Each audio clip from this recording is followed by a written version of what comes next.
विपक्ष supreme court का दरवाजा खटखटा रहा है और ममता बनर्जी को डर सता रहा है। बिहार चुनाव में ऐसा क्या हो रहा है कि हर तरफ खलबली मची है? बिहार चुनाव में हो रहा है वोटर लिस्ट रिवीजन। नमस्कार, मेरा नाम है श्वेता शर्मा और आज बात सबसे बड़े पॉलिटिकल डर की। जहां विपक्ष को एक साजिश की बू आ रही है, इलेक्शन कमीशन ने कह दिया है कि हर राज्य में स्पेशल इंटेंसिव रिवीजन की तैयारी की जाए। आपको बता दें कि पोल ऑफिशियल्स ने बांग्लादेशी, नेपाली और म्यांमार के लोगों को पोल रिवीजन के दौरान स्पॉट किया।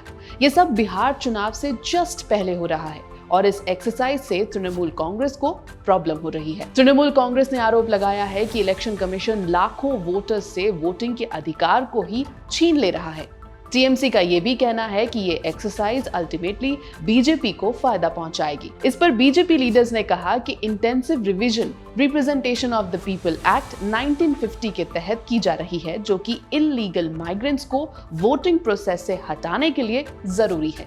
इसके अलावा तृणमूल कांग्रेस का एक और डर है स्पेशल इंटेंसिव रिवीजन से इनडायरेक्टली पश्चिम बंगाल को टारगेट करना। पश्चिम बंगाल की मुख्यमंत्री और टीएमसी चेयरपर्सन ममता बनर्जी ने कहा कि इलेक्शन कमीशन बीजेपी का एक मोहरा है, जिसने बिहार में वोटर लिस्ट रिवीजन की एक्सरसाइज को जल्दी से जल्दी करवा दिया। ममता बनर्जी ने तो पूछ ही लिया कि क्या ये एक चुपचाप इल्लीगल कोशिश है एनआरसी यानी नेशनल रजिस्टर ऑफ सिटीजंस को इंप्लीमेंट करने की। बीजेपी एमपी राजू बिस्ता ने टीएमसी के आरोपों पर बात करते हुए कहा कि ये कार्यवाही representation of the people act 1950 के तहत एक्यूरेसी लाने के लिए की जा रही है। बिस्ता ने आरोप लगाया कि ममता बनर्जी सरकार अपने बयानों से माइनॉरिटीज में एक डर का माहौल बनाना चाहती है ताकि टीएमसी का वोट बैंक ना टूटे।